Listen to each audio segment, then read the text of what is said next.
Coucou, bienvenue sur ma chaîne ou bon retour pour ceux qui me connaissent déjà. Je suis ravie de vous retrouver pour cette nouvelle vidéo qui va porter sur un thème qui pour moi serait propice à débattre pendant la journée internationale des droits des femmes parce que je trouve que c'est un thème qui touche non seulement les femmes mais aussi les hommes, donc la société tout entière. Aujourd'hui, j'aimerais qu'on parle des relations, mais dans le sens de la rupture et comment gérer les ruptures. Malgré l'émancipation des femmes, en tout cas, le combat continue. Toutes les demandes ne sont pas acquises, ne sont pas réalisées. Toutes les égalités ne sont pas encore au top. Tout de même, il y a eu une évolution depuis plus de 100 ans et les conditions des femmes dans les sociétés occidentales ou autres évoluent sans cesse et sont toujours en phase d'évolution. Pour autant, il y a un domaine dans lequel j'ai pu constater que les choses n'ont pas tellement changé. Récemment, j'étais en train de déjeuner avec des amis au travail, donc des collègues dont je suis très proche, que je considère comme des amis. Et pendant le déjeuner, l'une d'entre elles m'annonce que elle connaît quelqu'un, donc elle est amie avec une dame dont la sœur venait de décéder, paix à son âme, et cette dame-là venait de décéder suite à un divorce. Je la regarde interloquée, comment ça, elle est décédée suite à son divorce. Apparemment, la dame était mariée à un monsieur depuis 30 ans, je ne sais plus, en tout cas de très longues années. C'était une dame qui avait 64 ans. Donc, à un moment donné, le monsieur l'a quitté, donc il a divorcé. Ils ont eu apparemment 2 ou 3 enfants. Bon, on va partir sur 2 enfants qui sont adultes. Ce n'est pas tellement important pour le récit ici. Et cette femme-là, elle avait une situation. C'est une dame qui avait, apparemment, elle gérait un restaurant et son restaurant avait un certain succès. Bref, elle était à l'aise matériellement, socialement, professionnellement, tout allait bien. Et puis, pour elle, en tout cas, sa vie était très satisfaisante et elle se sentait heureuse. Et à cause de ce divorce, elle a arrêté de travailler. Elle est tombée dans une forme de dépression extrêmement sévère. Elle a littéralement perdu goût à la vie. Et à la suite de ça, en quelque sorte, elle s'est laissée mourir. Elle est tellement tombée dans un état de détresse mentale qu'elle s'est faite plus ou moins comme internée dans une maison de retraite parce que personne n'en voulait.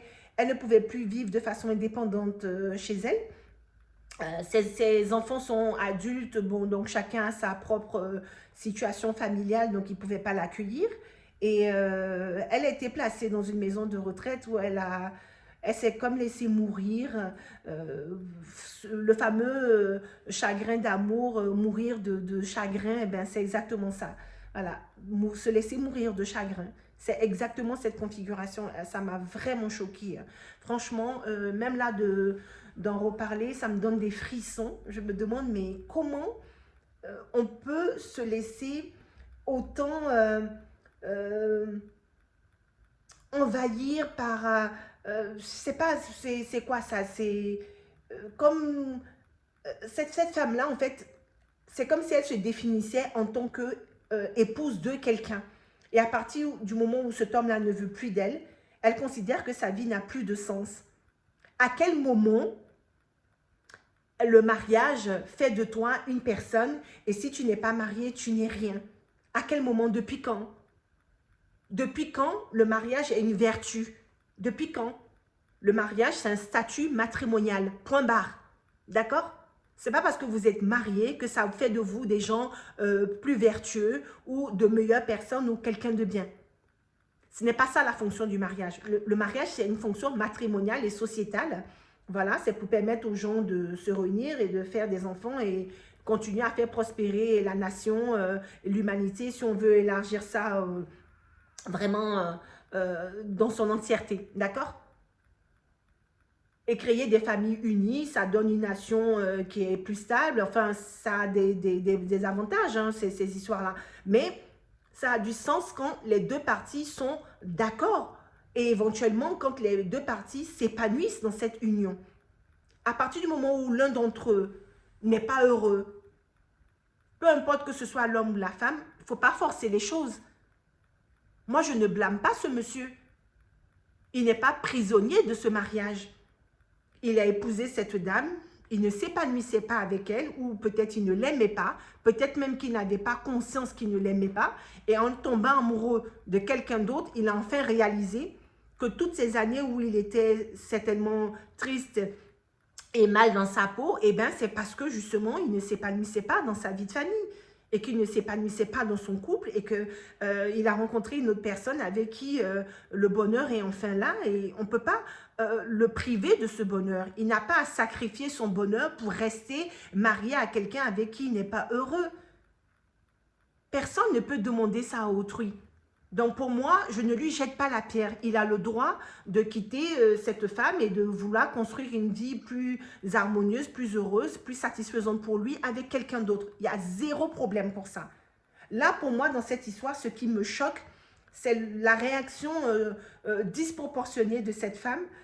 Franchement, ressaisissez-vous, les femmes. Aucun homme ne mérite de vous mettre dans cet état-là. Il n'y en a aucun qui mérite ça. Ni un homme, ni un enfant, ni rien du tout. Avant d'être une maman, avant d'être une épouse, tu es un être humain. Une femme, c'est un être humain. Et toi-même, tu dois penser à ton propre bien-être, à ta propre satisfaction, à ton propre bonheur. Déjà, je ne comprends pas pourquoi, si on revient à l'exemple de cette femme, pourquoi elle s'est laissée aller comme ça, en sachant que ça n'allait pas faire revenir le monsieur, ça ne va pas le faire culpabiliser, il n'a pas à culpabiliser de la quitter. À un moment donné, si le mariage ne lui convient plus, comme je l'ai dit, il a le droit d'en partir, il a le droit de divorcer, de se séparer. Une relation, ce n'est pas une prison, ce n'est pas une dette qu'on a envers quelqu'un, une dette morale, non. Comme je vous ai dit, chacun doit y trouver son intérêt. Et si ce n'est plus intéressant pour l'une des parties, la rupture est tout à fait convenable en fait. Et c'est même pour ça qu'ils ont inventé les divorces. Mais parce que s'il n'y avait pas eu des divorces, à une certaine époque, quand les gens ne voulaient plus d'un conjoint, c'était tout de suite des complots pour faire des dingueries contre l'autre. Et j'en passe. Aujourd'hui, grâce au divorce ou quoi que ce soit, les gens peuvent se quitter sans drame, sans tragédie. Donc, je ne comprends pas pourquoi...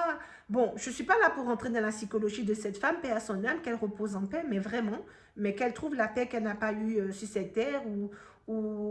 Et bon, moi, ça me renvoie à une psychologie où certaines femmes sont tellement formatées dans la société pour être les soi-disant garantes de la stabilité familiale et tous ces trucs-là.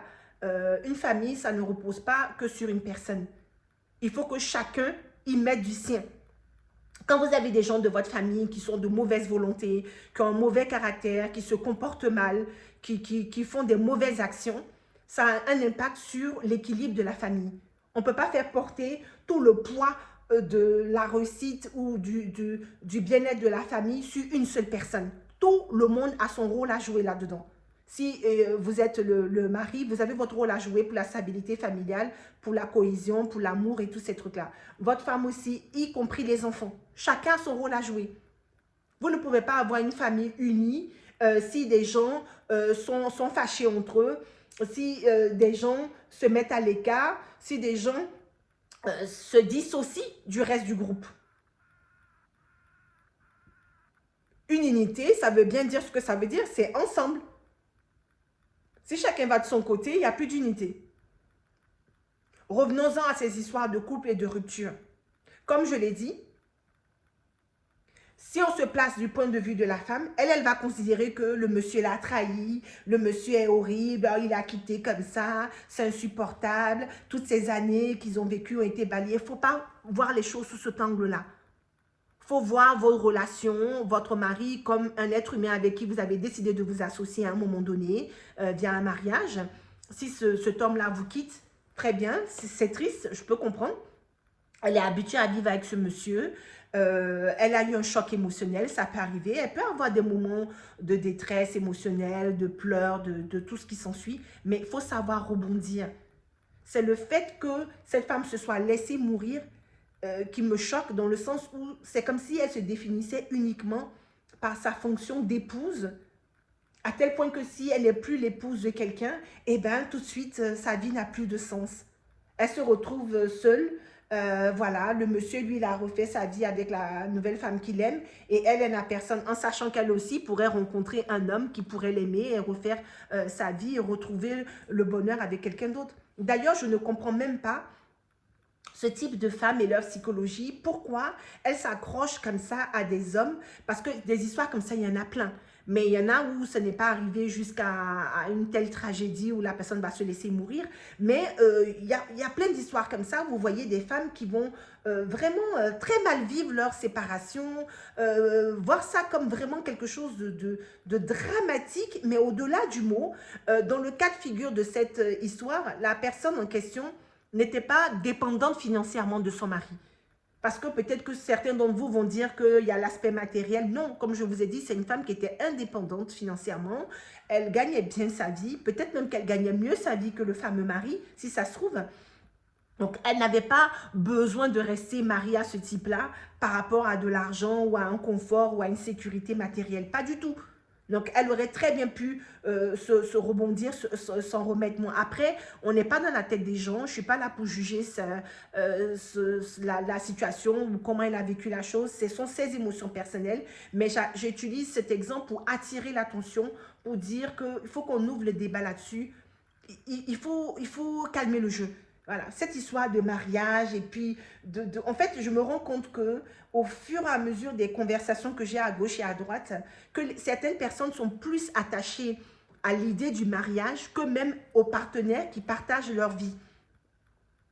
Mais par exemple, toujours avec ces mêmes copines-là, avec qui je déjeune régulièrement, on évoquait qu'il y en a une qui me disait que plein de ses amis mariés sont des gens très malheureux au quotidien parce qu'ils ne sont pas heureux dans leur mariage, ils n'aiment plus ou même ils se rendent compte qu'ils n'ont jamais aimé leur conjoint, mais ils restent dans le mariage parce que par habitude ou bien pour d'autres parce que, ben, comme je vous ai dit, l'aspect matériel, les gens s'associent pour faire un mariage, c'est beaucoup pour l'aspect matériel.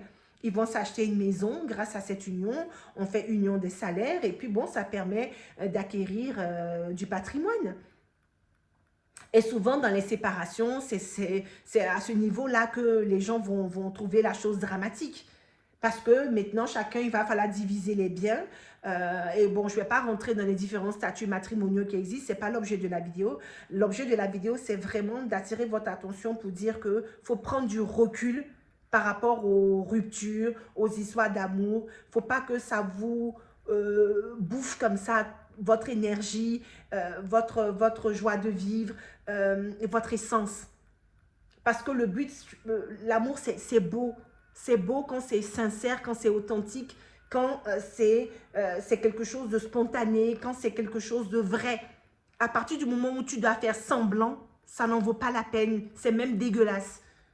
Je ne souhaite à personne d'être dans une relation où vous vous retrouvez à faire semblant. Et puis, quand il y a un des partenaires qui tient à l'autre et que l'autre n'est pas amoureux, ça donne une situation qui est très perverse parce que si on se met du point de vue de celui qui est amoureux, lui, il aura tendance à répondre qu'il est heureux, tout va bien, sa vie est nickel et tout ça. Et si vous demandez au partenaire qui, lui, n'est pas amoureux et se retrouve en quelque sorte coincé dans cette union, mais il va vous dépeindre un tableau qu'il étouffe, qu'il ne se sent pas à sa place, que des fois, il n'arrive même pas à mettre les mots là-dessus. Mais on voit juste des gens qui sont malheureux. Des fois, eux-mêmes ne veulent pas admettre que leur problème, c'est qu'ils ne sont pas heureux avec leur conjoint. Des fois, ils vont se trouver d'autres excuses.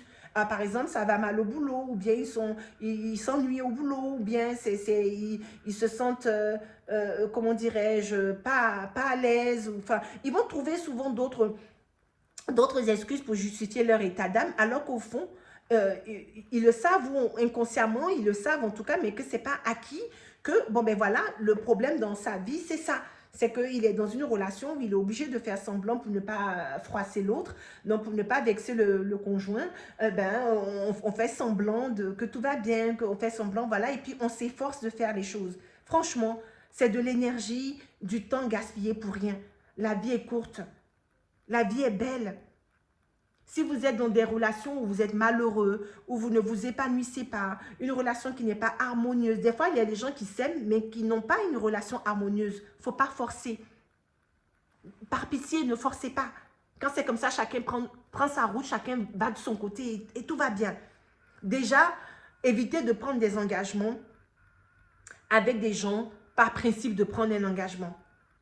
Encore une analyse que j'ai pu faire. Avant ça, je voulais demander à ces gens-là qui s'accrochent comme ça aux autres, pourquoi vous voulez vivre avec des gens qui ne vous aiment pas? Quel est l'intérêt pour vous de vivre avec quelqu'un qui vous méprise secrètement? Quelqu'un qui vous perçoit comme un obstacle, comme un empêchement à son bien-être et à son bonheur personnel. Pourquoi vous voulez être dans cette position-là? Cette question, elle est valable aussi bien pour des hommes qui s'accrochent à des femmes qui ne veulent pas d'eux ou inversement pour des femmes qui s'accrochent à des hommes qui ne veulent plus d'elles. Pourquoi vous voulez être avec des gens? Pourquoi vous avez besoin de vous auto-infliger une telle souffrance que d'être dans des relations où vous n'êtes pas apprécié à votre juste valeur, où vous n'êtes même pas aimé, où vous n'êtes pas désiré? Les gens qui sont comme ça, ils n'ont pas d'amour propre, ils n'ont aucune dignité. Et il ne faut jamais perdre sa dignité. Je vous l'ai souvent dit dans mes vidéos, quelle que soit la situation dans laquelle vous vous trouvez, ne laissez jamais quelqu'un piétiner votre dignité. Si vous êtes dans une situation où vous voyez que les choses commencent à tourner dans une configuration où on commence à trop vous rabaisser ou que votre amour propre est bafoué, il faut vite vous ressaisir et puis vite rectifier le tir. En aucun cas, vous ne devez perdre votre dignité, quelle que soit la raison. D'accord? Cette vidéo, ça fait écho à la souffrance d'une femme en question. Et cette souffrance-là touche énormément de femmes dans la société. Je ne fais pas cette vidéo pour accabler des hommes qui seraient en train de vouloir quitter leurs épouses ou quoi que ce soit. Au contraire, dans ma vidéo, je vous ai bien dit, chacun est libre. Chaque être humain est libre. Ce n'est pas parce que vous êtes marié à une personne à un moment donné de votre vie que vous êtes tenu de finir votre vie avec cette personne à coûte que coûte. Si vous vous rendez compte que ce mariage-là n'est pas avantageux pour vous, moi, je ne vous jugerai jamais. Je ne suis pas le genre de personne qui vient dire « Oh, mais lui, il a fait ci. » Non. Déjà, je n'aime pas me mêler des histoires de couple des gens. C'est des conversations que je ne vais jamais aborder spontanément. Si la personne ne vient pas d'elle-même m'en parler, je ne suis pas du genre à poser des questions. Je respecte l'intimité des gens et je pars du principe que la société est conçue de telle manière que c'est vrai que c'est plus simple, c'est plus facile de se marier, de trouver rapidement un conjoint. D'ailleurs, il y a comme un empressement. Souvent, quand on arrive à la trentaine, vos proches commencent à vous harceler de demandes. Alors, quand est-ce que tu nous présentes quelqu'un? Ce genre de phrase-là, il faut arrêter. Chacun trouve son bonheur quand le moment arrive. Ce n'est pas parce que vous allez demander 50 fois à la personne quand est-ce qu'il va rencontrer quelqu'un que tout d'un coup, par baguette magique, il va rencontrer quelqu'un. Et à force de recevoir ce type de demande, ce type d'injonction, les gens se retrouvent à prendre des décisions qui ne sont pas de bonnes décisions, comme de s'engager dans des relations qui ne justifiaient pas le mariage. Mais, oh ben, tout le monde veut me voir maquée, tout le monde veut me voir mariée, ah, il est peut-être temps pour moi de fonder une famille, voilà, et vous allez vous lancer dans des projets comme ça, alors que peut-être ce n'est pas la bonne personne qui est en face de vous pour vous, ce n'est pas la bonne personne avec qui vous pouvez construire cette famille et vous épanouir durablement. D'accord ? Donc déjà, cette mentalité de dire qu'il y a un temps, il n'y a pas de temps. Quand vous allez rencontrer la bonne personne, les choses seront évidentes.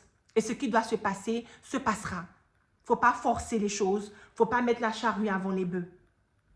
L'analyse que je voulais évoquer, c'est que j'ai constaté que les hommes et les femmes ne se marient pas pour les mêmes raisons. J'ai du mal aujourd'hui, comme vous savez, j'enregistre ces vidéos soit en rentrant du travail, des choses comme ça. Hein. En tout cas, je suis pas spontanée, comment dire ça? Ouh là là, je perds mes mots. Tout ça pour dire que bon, je peux balbutier un peu sur quelques mots, mais c'est parce que je ne viens pas de démarrer la journée à l'instant T, quoi. La journée est déjà longue, j'ai déjà fait plusieurs choses dans la journée. La vidéo me tenait à cœur de faire parce que vraiment c'est quelque chose qui m'a secoué.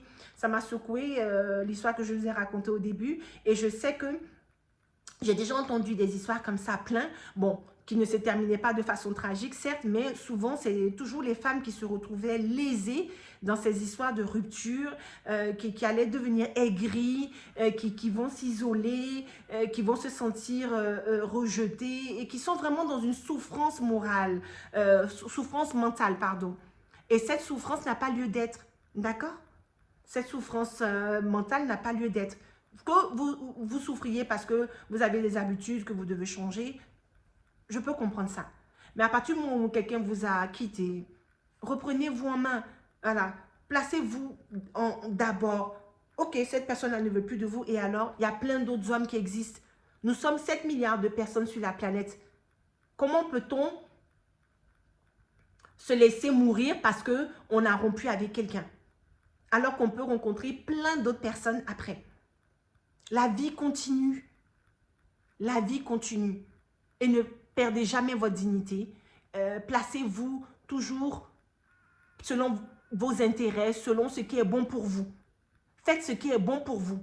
Et quand vous êtes face à une rupture, même très douloureuse, ce qui est bon pour vous, c'est de vous ressaisir. Ce qui est bon pour vous, ce n'est pas de vous laisser aller jusqu'à couler comme ça et vous laisser mourir. En aucun cas. Et surtout pas pour un homme qui vous abandonne. Surtout pas. Quand on demande des égalités et tout ça, ça fait partie aussi de l'émancipation de la femme. Ce recul qu'on peut avoir sur les relations, quand il y a un divorce, une rupture, l'homme aussi il est en rupture, il est aussi quelqu'un qui perd aussi sa vie de famille, ses habitudes, tout ça. Vous êtes deux à avoir partagé cette relation. La rupture, elle est valable pour vous deux. Donc pourquoi toute la souffrance doit être du côté féminin? Pourquoi?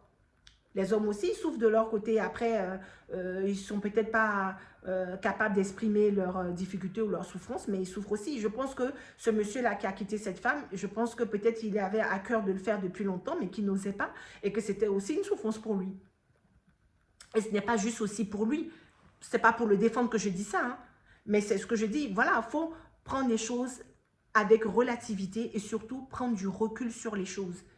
Mais ça va vous aider à tous les niveaux. Aussi bien face à une rupture, ou bien des fois, si vous avez une difficulté quelconque dans la vie. Moi, en tout cas, c'est cette façon de penser qui m'a permis de me consolider et de m'élever au-dessus de certaines conneries du quotidien que j'ai pu subir, de moments difficiles que j'ai pu traverser. Voilà, c'est toujours cette idée de garder ma dignité et la tête haute, de ne laisser personne m'envahir ou me rabaisser et surtout de faire ce qui est bon pour moi. D'accord? Et je vous vraiment donne ces conseils-là. Ça peut vous paraître tout bête, mais je vous assure que ça fonctionne. Donc, on en revient à l'analyse parce que j'ai tellement de choses qui me passent par la tête que mes idées ne sont pas bien coordonnées. Donc, par rapport à l'analyse, j'ai constaté que les femmes, elles vont vouloir se marier parce qu'elles vont aimer un homme qu'elles viennent de rencontrer. Souvent, c'est « Oh, cet homme-là m'a fait des propositions » ou elles fréquentent un homme, elles vont projeter sur lui, ou elles sont sincèrement amoureuses ou elles croient être amoureuses. Et puis, c'est cette raison-là qui va souvent motiver. Ou alors, ça va être un mariage parce que voilà, ce sont des femmes qui ne supportent pas la solitude et qu'elles ont besoin d'être dans une relation. Il y a des femmes comme ça. Donc, dès qu'elles sont dans une relation, si le monsieur lui propose le mariage, eh bien, on se laisse couler vers le mariage, et etc. En tout cas, vous voyez, la démarche, c'est ça. Alors que chez les hommes, soit ils se marient par amour comme les femmes, comme j'ai cité plus tôt, ou bien eux, leur deuxième situation qui les pousse souvent à se marier et faire des fois des mauvais choix, c'est à un moment donné, ils se sentent prêts pour le mariage. Combien de fois on a vu des hommes qui sont amoureux d'une certaine femme, qui parce qu'ils n'étaient pas prêts pour le mariage au moment où ils étaient en relation avec cette certaine femme, vont la quitter, vont être très malheureux suite à cette rupture, vont rendre cette femme malheureuse suite à cette rupture. Et ensuite, quelques années après, maintenant qu'ils se sentent prêts, ils vont épouser la première venue. Combien de fois on a entendu des histoires comme ça? Combien de fois? Ils vont épouser la première venue, vous n'allez pas comprendre et vous dire, mais attends, Tu étais avec une femme que tu adorais, tu ne l'as pas épousée. Ensuite, tu épouses une que tu n'aimes pas. Et ensuite, tu viens te plaindre. Ou alors, ils épousent une femme qu'ils n'aiment pas et ils passent leur temps à la tromper. Eux, ils épousent des femmes quand, à un moment donné, ils se disent, voilà, ils sont arrivés à tel ou tel âge, ou bien les copains se marient, se sont casés, donc eux aussi cherchent à être dans une relation stable pour faire comme les autres. Mais tout bêtement. Donc, comme ils sont motivés par cette idée de vouloir faire comme les autres, comme les copains, comme s'ils ont un cercle d'amis, que plusieurs de leurs amis se sont mariés, vous allez voir que très, très vite, celui qui est encore célibataire va chercher à se caser. Très, très vite. Et c'est comme ça qu'ils vont aller se mettre en couple avec une nana qui passe par là, enfin, façon de parler, mais vous comprenez l'idée. Ils vont rencontrer une femme, paf, cette femme-là, elle rentre dans ma vie, pile poil au moment où je me sens prêt pour le mariage. Ils ne vont même pas réfléchir ni chercher à savoir si c'est vraiment la femme qu'il leur faut. Est-ce que c'est une femme qu'ils aiment? Est-ce qu'ils ne sont pas en train de confondre? Ils ne se posent même pas de questions. Ça va aller très très vite avec cette femme-là. Tac, tac, tac, tac, tac, ça va. Ils vont faire les choses comme il faut. Alors qu'ils n'ont pas l'essentiel. L'essentiel, c'est les sentiments. Mais une relation amoureuse, c'est trop beau. Mais il n'y a rien de plus beau que des gens qui s'aiment. Quand cet amour, comme je vous ai dit, est authentique, est vrai. C'est joli. Voilà, moi, j'exhorte tout le monde. Enfin, je souhaite à tout un chacun de tomber amoureux et d'être aimé en retour. Et c'est comme ça que vous allez, vraiment, c'est beau. Quelqu'un qui vous aime, que vous aimez, quelqu'un qui vous désire et que vous désirez réciproquement. C'est trop beau. Je souhaite ça à chacun de vous. Mais vraiment. Mais quand ce n'est pas le cas, si vous êtes marié parce que vous avez un intérêt à vous marier, un intérêt matériel, un intérêt familial, financier, peu importe. En tout cas, quelles que soient les raisons qui font que vous vous mariez, sachez où vous mettez les pieds. C'est très important. Sachez où vous mettez les pieds. Prenez les choses avec du recul, avec relativité. Et en cas de rupture, gardez toujours la tête haute et ne vous laissez surtout pas aller. Voilà tout ce que je peux dire en conclusion de cette vidéo. J'espère qu'il vous a plu. Je suis tellement émue en la faisant parce que, si vous voulez, cette histoire-là, ça fait écho à beaucoup de choses. Comme je vous ai dit, on a trop entendu des situations où hommes et femmes d'ailleurs sont enfermés dans des relations où ils ont l'impression de perdre du temps. Il y a des hommes, par exemple, qui ont beaucoup de ressentiment pour leurs femmes parce qu'ils les perçoivent comme des sorcières qui ont vampirisé leur vie, mais en même temps, ils ne savent pas comment faire pour les quitter. Ils restent avec ces femmes-là par habitude. Et ces femmes-là, très souvent, elles vont se vanter. « Ah, je suis mariée depuis 35 ans, mariage, 50 ans de mariage. » Toutes ces conneries-là. Toutes ces conneries-là, que du cinéma. Très souvent, ce sont des gens hypocrites qui ne s'aiment même pas. Ils sont plus attachés à la longévité de leur mariage que à leur bien-être, à leur bonheur dans ce fameux mariage. Il y a des gens qui ont comme une obsession du contrat de mariage. Ils comptent les années. C'est comme si dans leur tête, être marié, ça faisait d'eux des gens bien. Sous-entendu, s'ils sont divorcés ou célibataires, ben, ce ne sont pas des gens bien. Mais c'est ridicule. Votre mariage n'engage que vous. Votre mariage n'a de sens que pour vous. Votre mariage n'a de valeur que pour vous. Les gens qui sont à l'extérieur de votre mariage n'en ont rien à cirer. Être marié, c'est un statut matrimonial, comme j'ai dit au début de la vidéo. Ça ne fait pas de vous une meilleure personne. Ça ne fait pas de vous une personne vertueuse. Ça ne fait pas de vous quelqu'un de bien. Le mariage, ce n'est pas une vertu. Le mariage, c'est un statut matrimonial, point barre. Ce n'est pas la peine d'y rajouter je ne sais quoi. Si vous avez la chance d'être amoureux, que vous êtes aimé en retour, que vous voulez concrétiser, officialiser votre relation en vous mariant, mes félicitations, je vous souhaite mes meilleurs vœux et tout le bonheur du monde, franchement. Mais si vous faites un mariage d'arrangement, ben, que votre arrangement soit bénéfique à chacun de vous et que ce mariage puisse apporter à chacun une forme d'épanouissement, même s'il n'y a pas d'amour. Voilà, il y a des gens qui se marient, qui savent très bien qu'ils ne s'aiment pas, mais que chacun sait ce qu'il pense, chacun sait où est sa place, et ça se passe très bien. Moi, j'ai zéro problème avec ça, hein. À condition qu'il n'y ait pas de souffrance. Mais à partir du moment où il y en a un qui souffre, là, ça ne me convient plus. Là, ça me dérange. D'accord? Donc, pour moi, la vie est trop courte pour qu'on passe notre énergie et notre temps à souffrir auprès des gens dans des situations ridicules comme ça. Surtout quand on a la possibilité de faire autrement. Des fois, comme je vous ai dit, la situation est compliquée parce qu'il y a des dépendances financières. Donc, quand il y a cet aspect matériel, financier, où il y en a un qui dépend de l'autre financièrement, c'est très compliqué. Et là, ce sont vraiment des cas graves que je ne vais pas forcément évoquer ici. Et je suis compatissante de tout ça. Je suis compatissante de tout ça et je vous souhaite bon courage pour trouver une solution pour vous dépatouiller de tout ça. Mais pour des situations où chacun peut rebondir rapidement ailleurs et qu'il reste que pour le regard de l'autre, vous vous êtes mariés pour vous, vous vous séparez pour vous, vous divorcez pour vous. Il faut arrêter de prendre en compte les regards, le qu'en dira-t-on.